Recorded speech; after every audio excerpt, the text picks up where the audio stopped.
कि टायर शेयरों में कमजोरी है। एमआरएफ, जेके टायर, सीएट, ये तमाम स्टॉक्स आपको आज कमजोरी के साथ कारोबार करते हुए दिखेंगे और उसकी वजह यह है कि घरेलू मार्केट में जो नेचुरल रबर के जो दाम हैं उसमें उछाल हमें देखने को मिल रहा है और करीब करीब 23% के आसपास का उछाल है quarter on quarter. International market की बात करें तो वहां पर ज्यादा उछाल है, करीब करीब 65-70% के आसपास का उछाल है।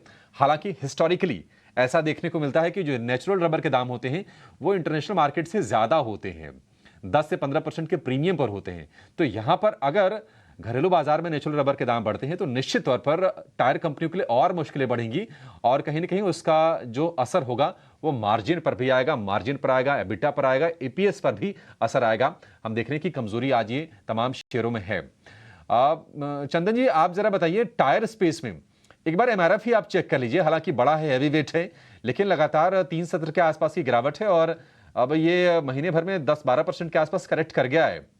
आपका व्यू क्या बैठ रहा है टायर स्टॉक्स पर? कोई ट्रेड के मौके आपको दिख रहे हैं?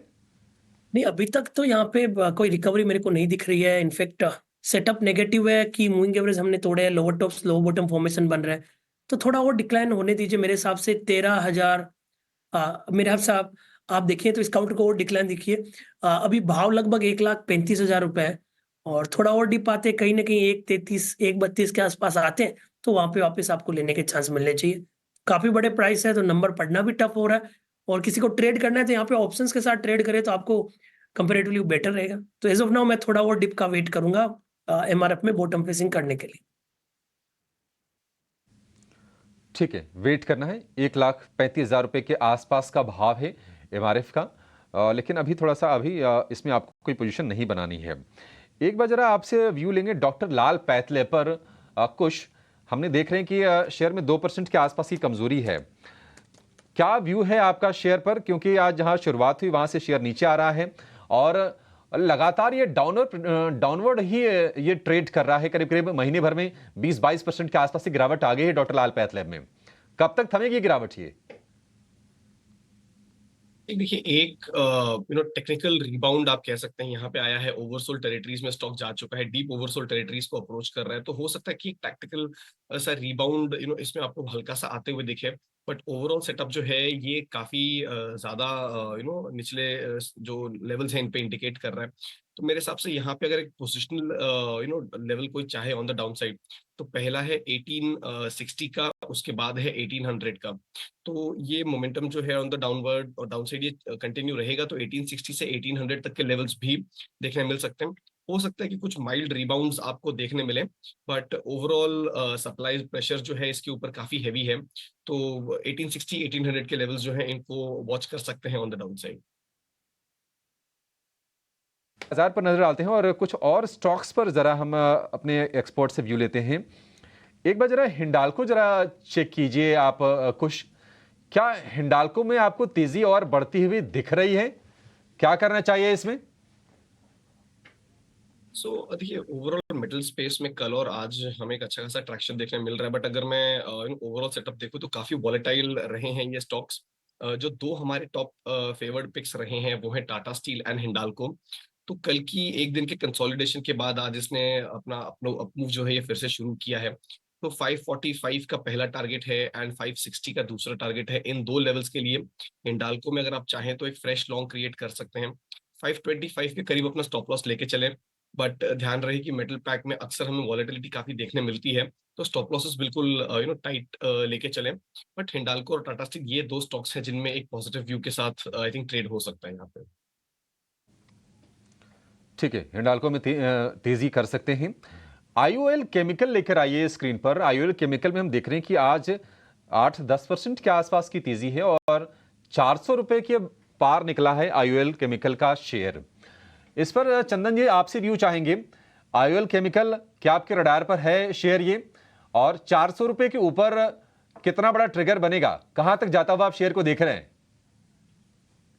था लोअर टॉप स्लो बॉटम बन रहे थे, वो अब निगेट हुआ है, वॉल्यूम के साथ सर्ज हुआ है और जिस हिसाब से 390 का जोन निकाला है यहाँ पे स्विंग बनना चाहिए। मेरे हिसाब से 390 इमीडिएट सपोर्ट रहेगा। एक बार के लिए 415 420 तक के स्विंग आपको यहाँ पे बनने चाहिए। 15 तक के स्विंग्स के लिए तैयार हो रहा है IOL केमिकल्स, क्योंकि यहाँ पे ब्राज़ीलियन हेल्थ अथॉरिटी से इनके पंजाब में 10 API प्लांट्स को एक साथ क्लीन चिट मिली है और इसके चलते ज़बरदस्त एक्साइटमेंट हम इस काउंटर में देख रहे हैं। पर एक नेगेटिव रिपोर्ट आई थी जो कि थी आपकी सीमेंट काउंटर्स पे, क्योंकि लगातार 5वें महीने हमने देखा है कि प्राइस कट आ रहे हैं सीमेंट की बोरियों के दाम पे, और जिसके चलते आज जो प्रेशर है वो कुछ सीमेंट काउंटर्स पे ज़रूर है। अल्ट्राटेक उनमें से एक काउंटर है जो कि गिरावट का शिकार है। इसके अलावा ACC और अंबुजा में भी हल्की गिरावट है। पर एक बार कुछ आपसे ही समझना चाहेंगे, अल्ट्राटेक सीमेंट अगर यहाँ से और कमज़ोरी गहराती है तो कौन से लेवल्स यहाँ पे ध्यान में रखने हैं, और साथ ही ACC पे भी एक बार लेवल्स बता दीजिए। सृष्टि देखिए, थोड़े से डाउन टर्न में रहे हैं, यहाँ पे बहुत बड़े क्रैक्स नहीं देखने मिल रहे हैं, बट अगर आप देखें तो साल के शुरुआत में जो अल्ट्राटेक पे टॉप बना था करीब 10,500 का, वहां से स्टॉक लगातार स्लिप ही हो रहा है। अब इमीडिएट बेसिस पे यहाँ पे 9450 का जो नियर टर्म लो था, वो आपके लिए एज अ सपोर्ट एक्ट करेगा। अगर वो ब्रेक होता है तो 9200 तक के लेवल्स भी देखने मिल सकते हैं, बट हमें लग रहा है 9450 के आसपास एक फॉल जो है स्टॉक में स्टेम होनी चाहिए। थोड़ा कंसोलिडेशन यहाँ पे आपको देखने मिलना चाहिए। ओवरऑल व्यू अभी भी फिलहाल थोड़ा सा बेरिश ही है। ACC में हमने एक अटेम्प्ट देखा था, एक शार्प सर्ज देखा था कुछ दिनों पहले, जहां पे 2525 का जो इसका 50 डे मूविंग एवरेज है, वहां तक स्टॉक ने एक रिबाउंड दिखाया था, बट वो भी फिजल आउट हुआ है। और यहाँ पे जो सपोर्ट जोन बन के आ रहा है वो है 2375 का। तो जैसा आपने बताया कि ओवरऑल स्पेस में ही हमें प्रेशर देखने मिल रहा है। आई थिंक इट्स बेस्ट कि हम यहाँ पे जो स्टॉप लॉसेज हैं या जो सपोर्ट जोन्स हैं, उनको टाइट स्टॉप लॉस के तौर पे लेके चलें। फ्रेश लॉन्ग पोजीशंस जो हो उनको जरा अवॉइड करके चलें। तो ACC और अल्ट्राटेक के लिए ओवरऑल ये व्यू रहेगा और ये लेवल्स रहेंगे। ओके, ACC और अंबुजा दोनों पे ही गिरावट देख रहे हैं, और साथ ही साथ अल्ट्राटेक सीमेंट 6400 तक के लेवल्स, 9400 माफ़ कीजिएगा, ये लेवल्स भी देख सकता है। पर चंदन, एक बार BPCL और HPCL पे भी राय दीजिए। देखिए, थोड़ी सी कल रिकवरी अटेम्प्ट ज़रूर दिखाई थी दोनों काउंटर्स ने, बट जिस तरीके से इंटरनेशनल मार्केट में क्रूड के जो दाम हैं वो बड़े हैं, कहीं ना कहीं एक नेगेटिव इम्पैक्ट यहाँ पे हम देख रहे हैं। और फिर से ये काउंटर्स अपने प्रीवियस वीक लो को ब्रेक करते हुए और नीचे की तरफ जा रहे हैं। कहाँ तक जा सकते हैं ये दोनों ही काउंटर्स, और क्या इन स्तरों से भी और गिरावट की उम्मीद रखें?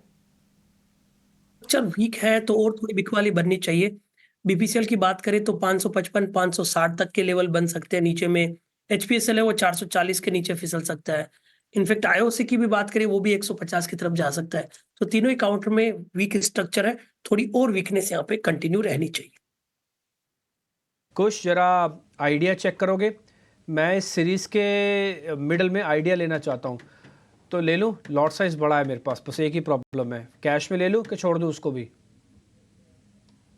लीजिए, सपोर्ट के पास है, लेकिन जो मोमेंटम आ रहा है उसमें जस्ट प्रॉफिट बुकिंग बहुत शार्प देखने मिल रही है। तो फिलहाल कोई बहुत क्लियर डायरेक्शन इमर्ज नहीं हो रहा है। ब्रॉड रेंज है इसकी 12 से लेके 14.5 तक की, उसी के बीच में ट्रेड कर रहा है फॉर द मोस्ट पार्ट। अगर आप देखें तो मेरे हिसाब से यहाँ पे कोई बहुत क्लियर डायरेक्शन नहीं बन रहा, बहुत क्लियर ट्रेंड नहीं इमर्ज हो रहा। तो फिलहाल इसको आप वेट एंड वॉच लिस्ट में ही रखें तो बेहतर रहेगा। ठीक है, ये जो एडवांस डिक्लाइन अभी आपको अभिषेक ने भी दिखाया होगा, आप उसको एक बार जरा प्लेट को वापस से फायर कर सकते हैं। उसके अंदर प्रॉब्लम है, उसके अंदर शॉर्ट्स की प्रॉब्लम है। आज ऐसा नहीं कि शॉर्ट्स खुले नहीं हैं, आज गैप डाउन के बाद भी शॉर्ट्स खुले हुए हैं, और 115 शेयर भी ऐसे हैं, ये मेजोरिटी है। हाँ, ये जो 22 आप देख पा रहे हैं ना, इसके अंदर 115 ताज़ा बिकवाली के हैं, फ्रेश शॉर्ट्स के हैं, और अनवाइंडिंग सिर्फ 10 के अंदर है। अच्छी चीज़ ये है कि अनवाइंडिंग कम है। अनवाइंडिंग ज़्यादा खतरनाक होती है शॉर्ट से। शॉर्ट्स होंगे तो कवरिंग भी हो सकती है, अनवाइंडिंग का मतलब डिलीवरी बेस्ड सेलिंग हो रही है उसके अंदर। तो अच्छी साइन तो ये है। देखते हैं आज क्या होगा। मैं तो सिर्फ आज यही प्रार्थना कर रहा हूँ कि हाँ, 21,900 जो 50 दिनों के आसपास का एवरेज है, और 21,800 जो फ्यूचर्स की ऑप्शंस के हिसाब से इंपॉर्टेंट सपोर्ट है, ये दोनों सपोर्ट अगर निफ्टी नहीं तोड़ता तो बैंक निफ्टी अपना काम करेगा। बस इसी चीज़ पे मेरा आज ज़्यादा फोकस है। बाय द वे मैं आपको बता दूं, वो जो 47,000 वाली कॉल है वो 110 हो गई है। आप वेट करके रखो, आप अपने रेट डाल के रखो, नहीं मिलेगा नहीं मिलेगा, छोड़ देंगे। कोई जल्दबाजी नहीं, कोई हेस्टी डिसीजन नहीं लेना।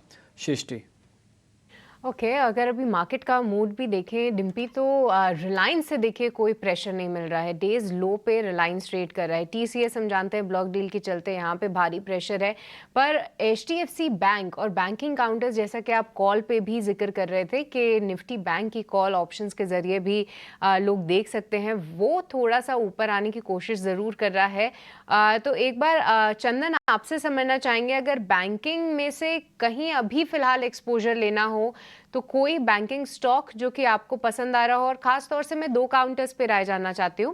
पहला एचडीएफसी बैंक, क्या आज ये सपोर्ट देगा निफ्टी बैंक को, और दूसरा आरबीएल बैंक पे भी राय दीजिए।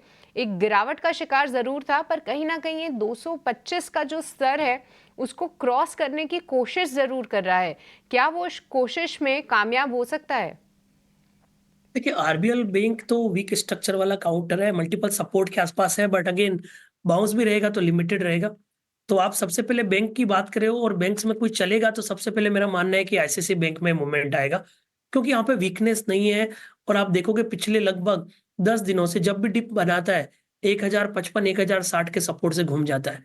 तो 1060 के सपोर्ट से यहाँ पे जरूर एक बार के लिए 1100-1110 तक का लेवल बनना है। और मेरा मानना है कि यदि बैंक निफ्टी यदि थोड़ा लीड करेगा तो सबसे पहले लीडरशिप वहां पे आईसीआईसी बैंक से आएगी।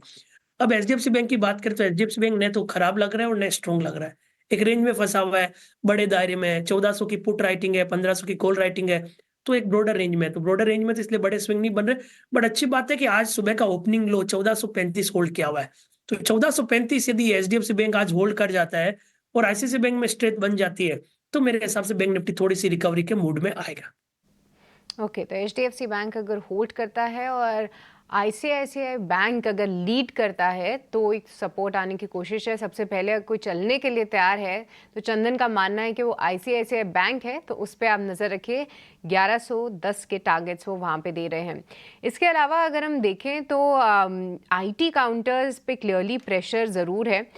एक बार कुछ आपसे समझना चाहेंगे। देखिए, विप्रो, एचसीएल टेक और साथ ही साथ इन्फोसिस, ये तीनों ही काउंटर्स में से कोई आपको स्टॉक लगता है जो कि और भी कमज़ोरी का शिकार हो सकता है, या ये स्तर है थोड़ा सा एक्सपोजर बढ़ाने का या एक एंट्री लेने का?